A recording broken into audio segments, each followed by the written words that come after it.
So Neal, you've been at Kaman for 13 years now, but actually, yeah, but actually, I wanted to go a little further back than that.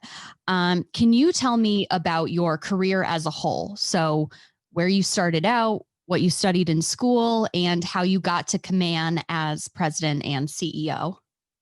Sure. You know, it it started really when I was young.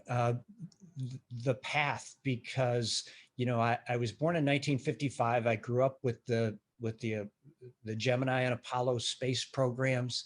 It was just, I was so intrigued when you saw people, you know, eventually go to the moon and come back. And it was just it we had so many heroes in those days. So it really inspired me to be an engineer.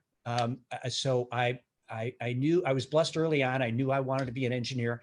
I went to undergraduate school at University of Chicago, studied and actually did graduate with an electrical engineering degree, and then went to work for a company that was in industrial automation. It was named Allen Bradley, and now they are Rockwell Automation. It's the mother company of Rockwell Automation. And so I had a chance to do a couple different things. I had a chance to learn across different industries, whether it was aerospace, automotive, food and beverage, even utility, how companies worked, how automation systems worked, and learned a lot about working on the plant floor, trying to improve productivity and improve the levels of automation. So that was really my start. And then I had the opportunity to move up and worked as a general manager as of one of our global businesses at a pretty young age, actually.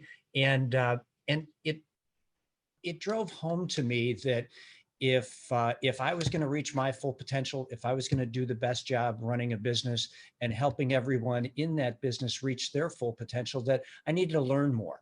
So I went back to school and got my advanced business degree at University of Chicago, which I think has really helped me throughout my career.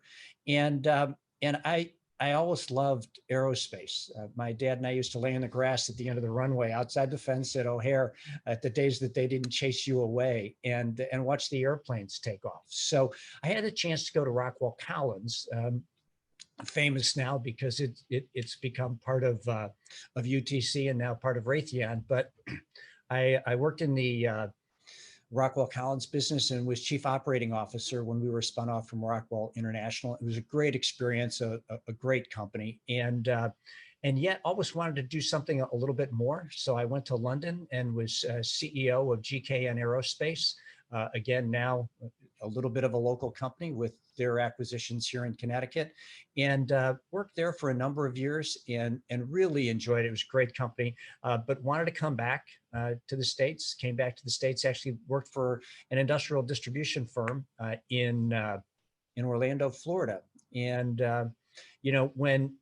when Kaman came knocking, it was kind of interesting because at the time, they had a distribution business and and of course our aerospace and defense business. So I had kind of the right match for that. I wish I could say, Shannon, it was a plan from the outset. It really wasn't, but I was really blessed through my career to have really terrific role models and people to work alongside. Yeah, that's awesome. I'm surprised you didn't become an astronaut or a pilot. Well, I did learn to fly, but you do know how to, you know how to fly a plane? I haven't flown as pilot in command since 1983. So after I could never afford it when I was in college. When I got out, I took flight lessons. So very cool. Okay, so you definitely have a love of the sky and space. Yeah, I just don't think that I don't know that I would have made the cut for the astronaut corps at that time. Yeah, no, I can understand that. So what has changed at Kaman during your tenure in terms of business development, product development, even workplace culture, corporate culture? What has changed under your watch that you're really proud of? Yeah. Shannon, I'd like to talk about a few things that have changed, but I'd like to start with a few things um, that haven't changed. Um, Okay. and I think that the core values that our company was founded on when Charlie started Kaman were really respect for each other, excellence, doing the absolute best you can, accountability, so taking responsibility for those actions and the people that you're responsible for, uh, creativity, innovation, still really core to us, and honor. Those are the things that we try to live every day, whether it's when you walk down the hallway here and you see the REACH acronym, whether it's when we do our annual appraisals. It's built into it. So I think that those core values have formed the really strong foundation, which we've been able to use and mold. So now, what are the things that have changed a little bit? Certainly, we've focused our portfolio. When I joined the company, we had a music business, we had a large industrial distribution business, and an aerospace and defense business. Soon after I joined, it was started by the action to divest our music business was started by the prior CEO, Paul Kuhn. We completed that after I joined the company. And what we really wanted to do was set a long-term vision for the company on where we wanted to be and where we thought we had the best opportunity to be successful. And so the changes were that we've really refocused our portfolio. A little bit over a year ago, we sold our industrial distribution business. So now we are, if you will, back to our roots, Shannon. We are a very focused company.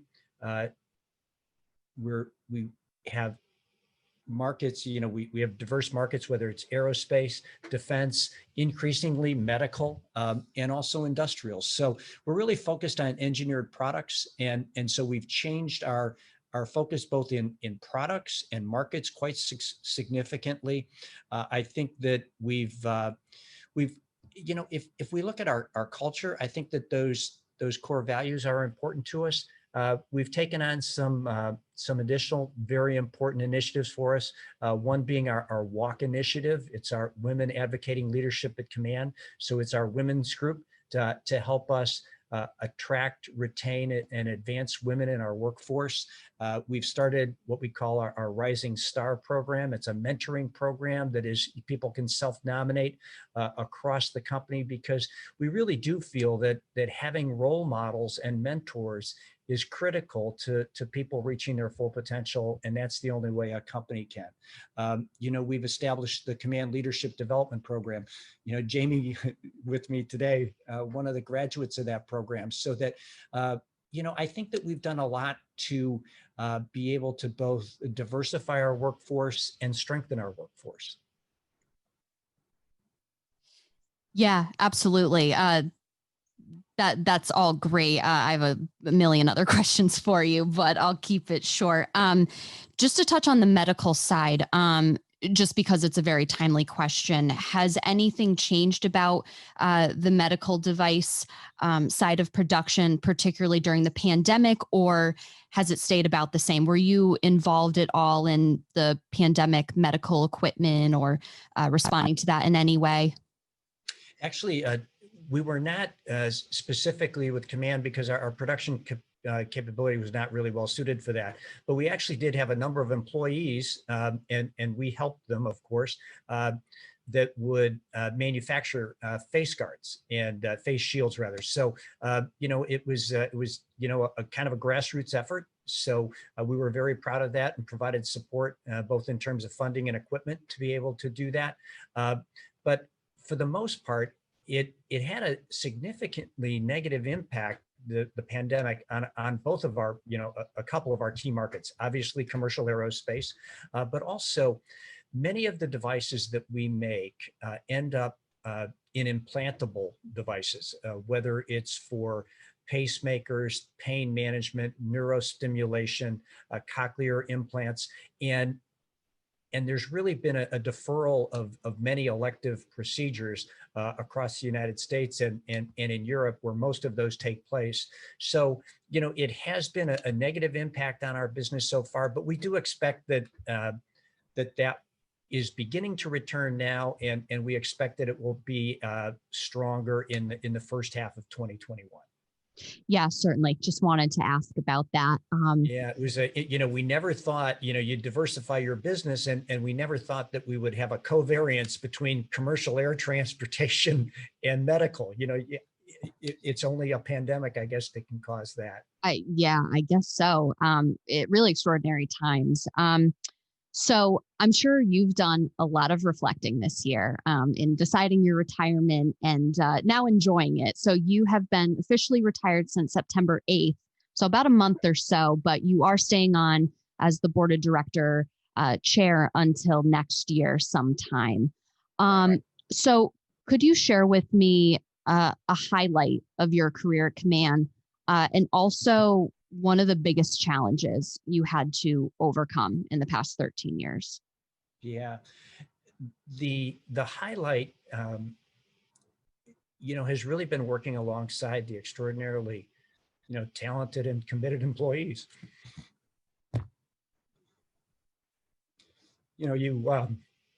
Sorry, No, but you're all good. you can think about, you know, a new facility we've opened. We can think about a company we've bought and the kind of capabilities that it's brought to Kaman overall and how it's made us stronger. But the highlight really has been, pulling into the parking lot in the morning, seeing the employees at the cafeteria, having the opportunity to travel to all of our facilities. And, it's also, one of the great things is that I get to represent all of them. So, Yeah, that's really cool. that's really awesome to hear. How it's really the people. It's the people that really make a difference. That's awesome. Yeah. So on the flip side, biggest challenge that you had to overcome? I actually think it's been the last 6 or 8 months, because that people, you can start to lose that people connection.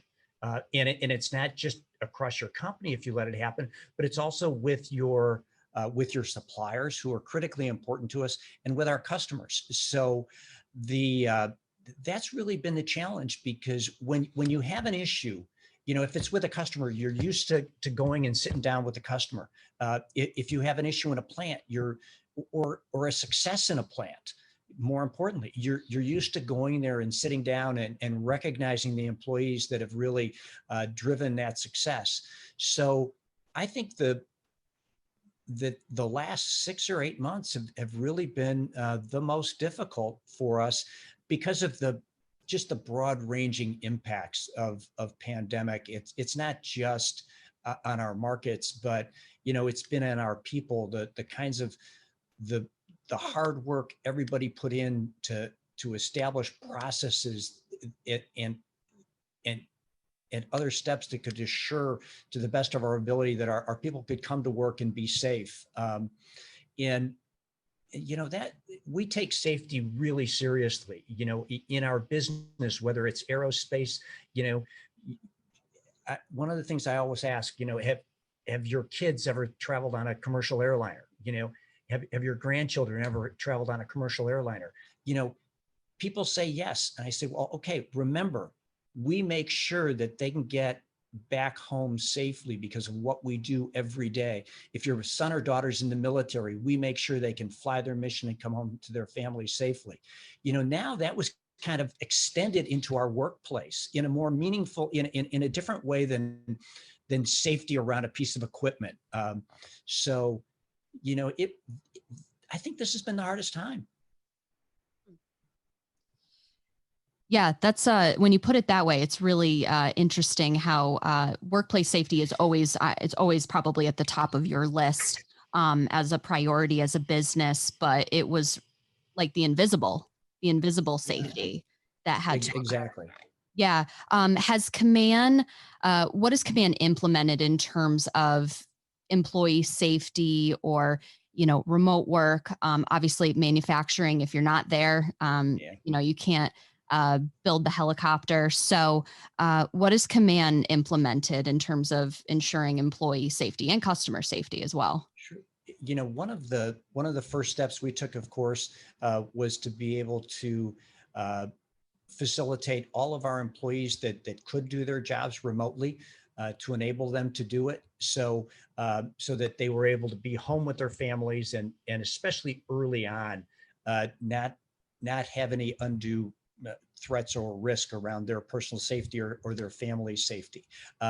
What we've put in place is a series where if you were to come to our facility, you can't right now because you'd be a visitor, but an employee, the first thing is that you go through a temperature check to make sure that you don't have a temperature. You're asked the same questions you would be asked at an airport or a hospital or at your dental office. Have you been in contact with anyone with COVID-19, or do you exhibit any symptoms? So we have to go through that. Every employee gets a wristband every morning to identify that they've been through that and answered those questions properly. Once you are in the facility, we limit the travel areas for people. We'll have their restroom area specifically for a group of employees. We will have color-coded safety glasses so they stay in that area. So in case we do have an issue, we're able to contact trace very quickly. We also have, as you can imagine, very extensive sanitation and sanitizing and cleaning that takes place on a regular basis across all of the facilities. So whether it's the cafeteria, there's no self-serve lines anymore. We've taken all of those steps. And I think it's been interesting because we do take safety within our facilities very, very seriously. Ian Walsh, our new CEO, and I were traveling just last week. And for example, our facility in Jacksonville, Florida has gone over 900 days without a lost time injury, which is extraordinary. In Wichita, we're over 700 days. So, we take it seriously, but this was a very different extension of that. But I think the culture of safety really helped us to be able to successfully implement those procedures. Yeah, absolutely. That's really great to hear. So I'm going to switch gears a little bit, Okay. shifting to the present. Um, so you're still living in Connecticut, correct? Yes, yes, Okay. And you've lived here for at least the past 13 years, is that right? that's correct. Yes. Okay. So, what do you love about living in Connecticut? And, what are your plans? Are you planning on staying here? We've really enjoyed living in Connecticut. We think it was a great place to raise our kids. Our son was able to go from second grade through high school here. He's now a sophomore at University of Miami, in Miami, and our daughter was able to go from first grade all the way through high school. So, as a parent, that's what you really wish for. And she's now a freshman at Texas Christian in Fort Worth. So, it was a great place to raise our children from a personal perspective. It's a beautiful place to live, and you know and we've really enjoyed it. We are going to relocate. We're going to relocate back to Florida, where we moved here from, and a big driver for that is when my parents were older, we were able to move to Chicago to be close to them, and my wife's parents will be about 45 minutes from where we will be in Florida. So we will keep a home here. We have a small cottage on a lake. That was part of the deal for the kids because we lived on a lake in Florida when we moved here. So we will keep that so that both Allison and I and Meg and Jeremiah can come back, have a place we still call home in Connecticut, so that they can see their friends and we can see ours as well. Okay, good to hear. So it's not goodbye forever. No, not at all. Okay, good. Good to hear. So on the flip side of that, and you've talked about this a lot in your speeches at CBIA events and other interviews. What does the future of Connecticut look like to you? And what changes can we make politically, policy wise, maybe even culturally, to move forward and create change? You know, Shannon, I think that, you know,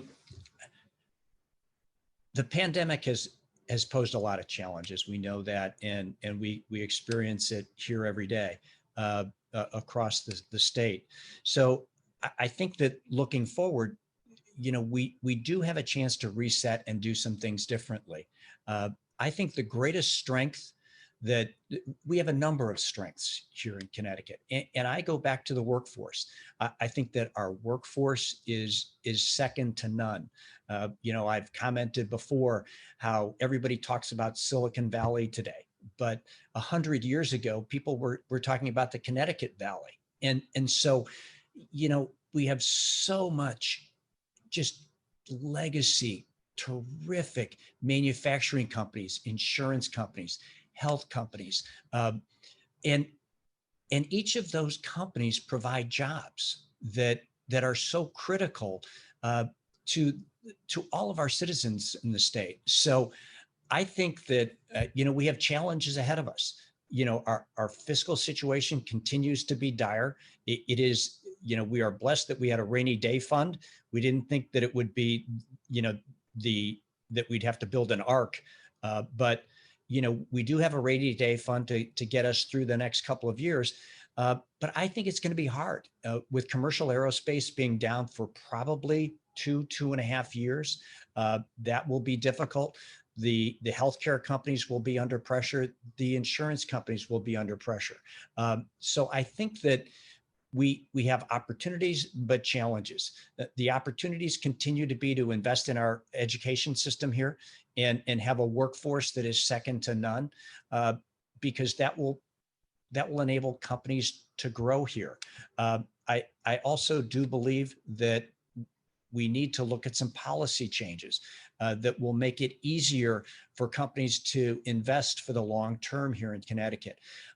PwC each year does an analysis of attractiveness by country and by state for aerospace. And I referenced it a couple of years ago when I gave the keynote for CBIA in January 2019. But we continue to be middle of the pack. And a part of that is that in 2020, we're the highest cost of doing business for aerospace companies of any state in the country.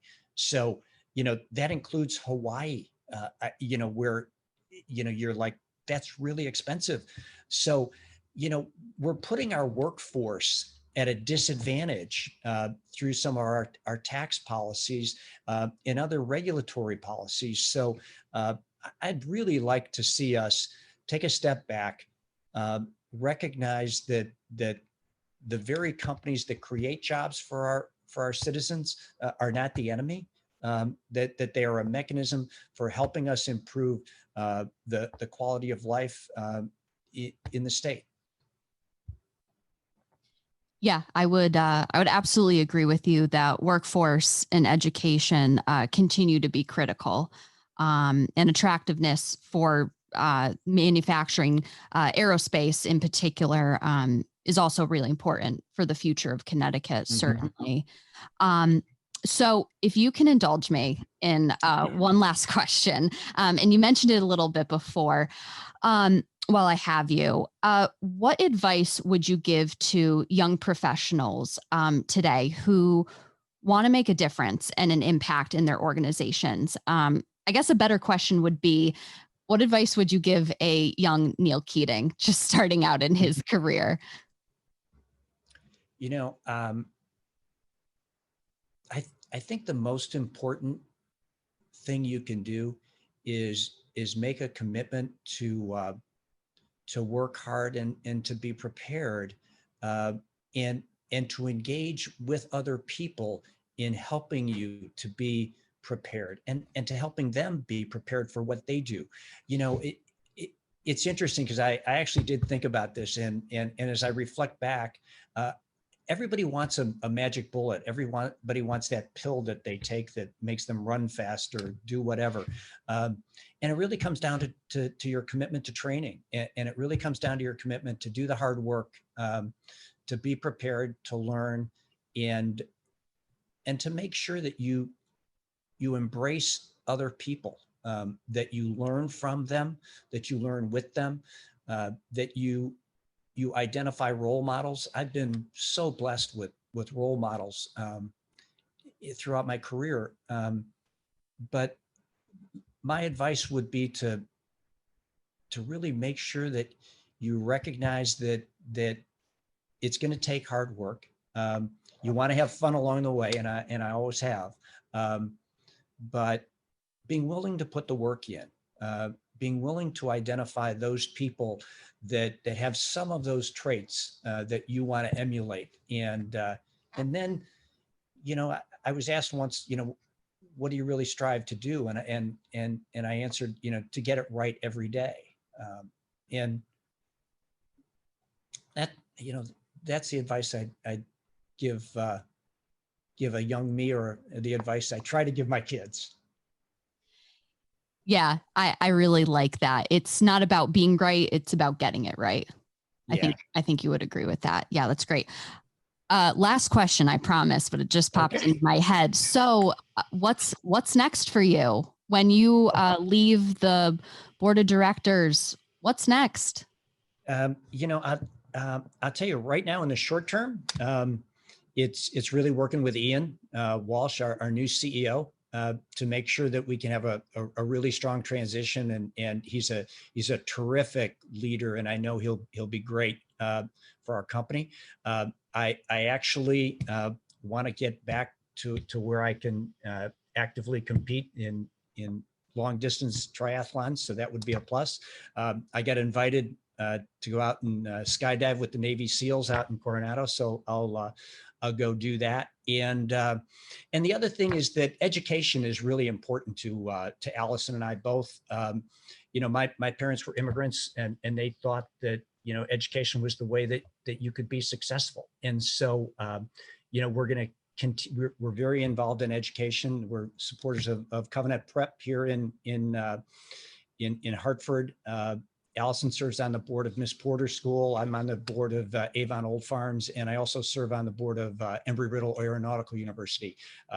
And so, I think that for us going forward, we'll do some fun things, certainly. Maybe even learn to play golf, something I've put off for 40 years. But making sure that we can continue to support the importance of education for the next generation, because it's just absolutely critical for them and for our country. Yeah, absolutely. I don't envy the skydiving part. Oh, it'll be cool. but good luck with that. That sounds pretty insane for a retirement activity. So Neal, thank you so much for sitting down with me for a few minutes today. This was really great to talk with you. You've been just an incredible supporter of the business community, such a strong voice, and you're just, the nicest guy. So wonderful to talk to. So thank you so much. Great. Thank you. It's been a real pleasure. Appreciate it.